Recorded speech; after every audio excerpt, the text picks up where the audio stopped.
ሰላም ጤና ይስጥልኝ ክቡራትና ክቡራን ውድ የአዲስ ጤና ዩቲዩብ ቻናል ቤተሰቦች እንደምን አላችሁ?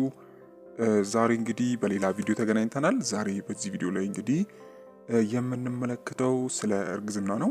በተለይም እንግዲህ የመጀመሪያዎቹ የእርግዝና 3 ወራቶች ምን ይመስላሉ፣ ምን አይነት ምልክቶች ይታያሉ፣ የጽንሱስ እድገት ምን ይመስላል የሚለውን እንግዲህ በዚህ ቪዲዮ ላይ እንዲሁም መመገብ ያለባችሁና መመገብ የሌለባችሁ ምግቦች ምን ምንድን ናቸው የሚለውን እንግዲህ አንድ ባንድ የምናይ ይሆናል ማለት ነው።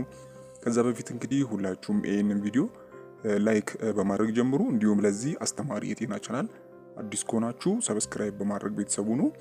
አሁን እንግዲህ በቀጥታ ወደ ጉዳይ ሳልፍ እንግዲህ ለጤናማ የእርግዝና ወቅትና ለጤናማ የጽንስ እድገት የመጀመሪያዎቹ 3 ወራት ወሳኝ ናቸው።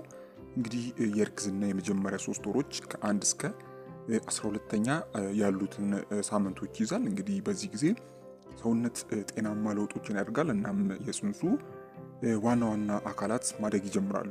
በዚህም ጊዜ እናቲቱ ለራሷም ለልጁም እድገት አስፈላጊ የሆኑ ነገሮችን መውሰድ ይኖርባታል። እንግዲህ ከነዚህ ውስጥ አንደኛው የቅድመ ወሊድ ቪታሚንን መውሰድ ይኖርባታል። እንግዲህ ለእናቲቱና ለልጁ የሚያስፈልጉትን ንጥረ ነገሮች ለማቅረብ የቅድመ ወሊድ ቪታሚኖች አስፈላጊ ናቸው። በተጨማሪም እንግዲህ በመጀመሪያዎቹ 3 ወራት ውስጥ ፎሊክ አሲድ፣ አይረን እና ካልሲየም በጣም አስፈላጊ ናቸው። እንግዲህ ፎሊክ አሲድ የነርቭ ቱቦ ጉለቶችን ለመከላከል ይረዳል። አይረን በሰውነት ውስጥ የደም መጠን መጨመር ይደግፋል። እንዲሁም ካልሲየም ደግሞ ለልጁ አጥንትና የጥርስ ጥንካሬ እድገት ይረዳል። እንግዲህ ስለዚህም በመጀመሪያዎቹ 3 ወራት ላይ የተመጣጠነ ምግብን መመገብ ይኖርባቸዋል ማለት ነው። እንግዲህ ምክንያቱም አመጋገብ በልጅ እድገት ውስጥ ወሳኝ ሚና ይጫወታል። የተለያዩ ፍራፍሬዎች፣ አትክልቶች እንዲሁም ፕሮቲን ያላቸውንና ሙሉ የእህል ዘሮችን መመገብ ላይ ማተኮር ይኖርባቸዋል። እንዲሁም ውሃ መጠጣትም ዋነኛው ጉዳይ ነው። እንግዲህ በቀን ቢያንስ 8 ብርጭቆ ወይም ደግሞ 2 ሊትር ውሃን መጠጣት ይኖርባቸዋል። ውሃንም በአግባቡ መጠጣት የተመጣጠነ ምግብን ለመምጠጥ ይረዳል። እናም እንደ የሆድ ድርቀትና ድካም ያሉ የተለመዱ የእርግዝና ምልክቶች እንዲቀንሱ የሚያደርግ ይሆናል ማለት ነው። ስለዚህም በአግባቡ ውሃን መጠጣት አስፈላጊ ነው ማለት ነው። ከዚህም በተጨማሪም መጠነኛ ስፖርት መስራት አስፈላጊ ነው። ከስፖርት በኋላም በደንብ እረፍት ማድረግም አስፈላጊው ጉዳይ ነው ማለት ነው። እንዲሁም የእርግዝና ክትትልን ማድረግ ይኖርባችኋል ማለት ነው። የልጅ እድገትንና ጤናውን ለመከታተል ወደ ሐኪም ቤት መሄድ አንድ ወሳኝ ጉዳይ ነው ማለት ነው። በእርግዝና የመጀመሪያዎቹ 3 ወራት ላይ መደረግ ካለባቸው ጉዳይ እንግዲህ ይሄም አንዱ ነው ማለት ነው። ሌላው እንግዲህ አልኮልን መጠጣት የለባችሁም። ማጨስም እንግዲህ ለልጁ አደገኛ ነው የሚሆነው። ሲጋራ ማጨስ ያለ ጊዜ የመወለድን አደጋ ሰፊ ያደርጋል። እንዲሁም ዝቅተኛ የወሊድ ክብደትና ሌሎች የጤና ችግሮችንም የሚያመጣ ይሆናል ማለት ነው። ጥሬ ወይም ደግሞ ያልበሰለ ስጋ ጎጂ ባክቴሪያዎችን ሊይዝ ስለሚችል ጥሬ ስጋና እንዲሁም ያልበሰሉ የተለያዩ ምግቦችን ባትመገቡ ይመረጣል ማለት ነው።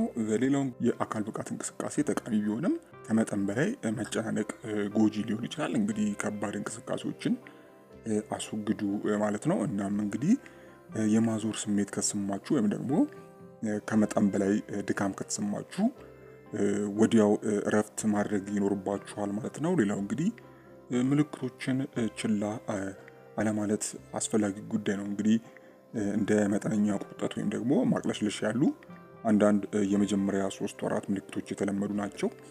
ነገር ግን ከባድ ህመም ካጋጠመ፣ ከባድ የደም መፍሰስ ካጋጠመ ወይም ደግሞ ሌሎች ከበድ ያሉ ምልክቶች የሚያጋጥም ከሆነ ወዲያው ወደ ሐኪም ቤት መሄድ ይኖርባችኋል ማለት ነው። ከዚህም ጋር ተያይዞ እንግዲህ ሌሎች የሚታዩ ዋና ዋና ምልክቶች አሉ። ከዚህ ውስጥም አንደኛው እንግዲህ የጠዋት ህመም ነው። እንግዲህ የማለዳ ህመም በመጀመሪያዎቹ 3 ወራት ውስጥ የተለመደ ምልክት ነው።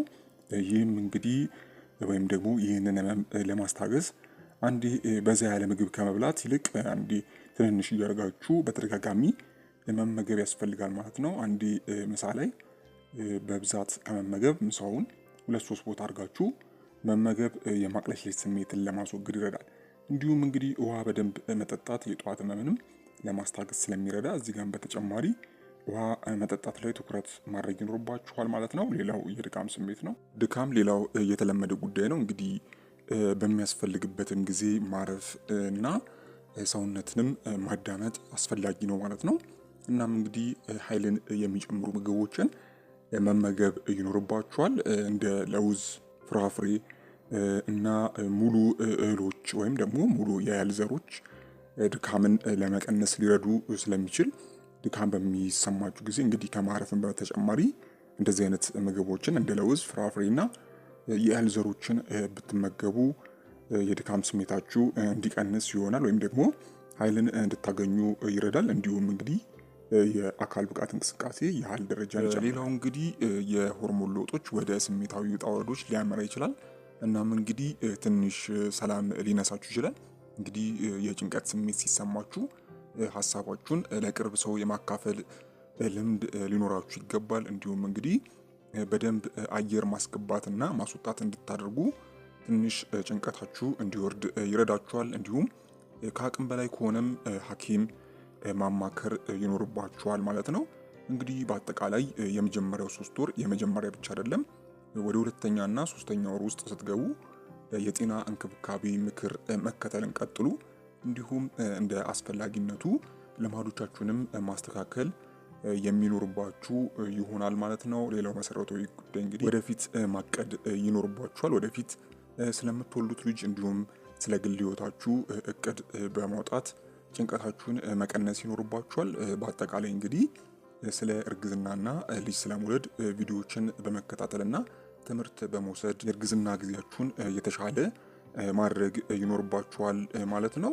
እንግዲህ በአጠቃላይ ይህንን ይመስላል። እንግዲህ ሀሳብ፣ አስተያየት እንዲሁም ጥያቄ ካላችሁ በታች በኮሜንት ማስፈሪያው ላይ ማስቀመጥ የምትችሉ ይሆናል ማለት ነው። እስከ ቪዲዮ ፍጻሜ አብራችሁኝ ስለነበራችሁ እጅግ በጣም አመሰግናለሁ። ፈጣሪ አክብርልኝ። በቀጣይ በሌሎች ቪዲዮዎች እንገናኛለን። እስከዛው በያላችሁበት ፈጣሪ ሰላሙን ያብዛላችሁ። ደህና ሁኑ።